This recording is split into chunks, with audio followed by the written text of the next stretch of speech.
Iran Israel সংঘাতে মধ্যপ্রাচ্যের অন্যান্য দেশের অবস্থান ছিল অস্পষ্ট। একদিকে তারা ইসরায়েলি হামলার নিন্দা জানিয়েছে, অন্যদিকে তেল আবিবকে আকাশসীমা ব্যবহারের সুযোগ দিয়েছে। প্রতিবেশীদের এমন পদক্ষেপে ইরান আরও দুর্বল ও কোণঠাসা হয়ে পড়ছে বলে মনে করছেন বিশ্লেষকরা।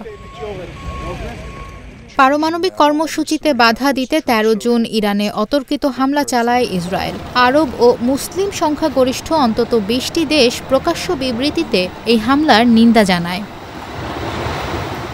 বিবৃতি দেওয়া দেশগুলোর মধ্যে অন্যতম জর্ডান।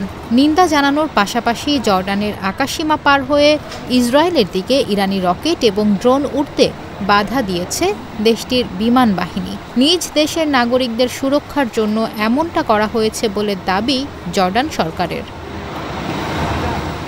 বিবৃতিতে সই করা মধ্যপ্রাচ্যের আরেক দেশ সৌদি আরব। অভিযোগ রয়েছে, ইরানি প্রজেক্টাইল গুলি করে ভূপাতিতের জন্য নিজেদের আকাশসীমায় ইসরায়েলি বিমানকে প্রবেশের অনুমতি দিয়েছে সৌদি সরকার। তাছাড়া রিয়াদের বিরুদ্ধে ইরানি ক্ষেপণাস্ত্র ভূপাতিতের অভিযোগও রয়েছে।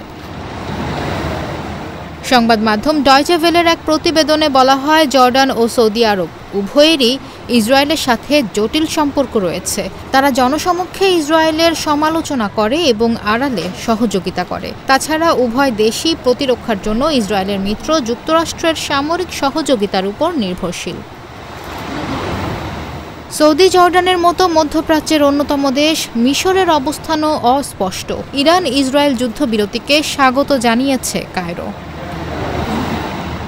বিশ্লেষকরা বলছেন, ইরানের প্রতিবেশী সব দেশই তাদের অংশীদারদের মধ্যে ভারসাম্য বজায় রাখার গুরুত্ব সম্পর্কে সচেতন। এতে ইরান আরও দুর্বল ও কোণঠাসা হয়ে পড়ছে বলেও মত তাদের।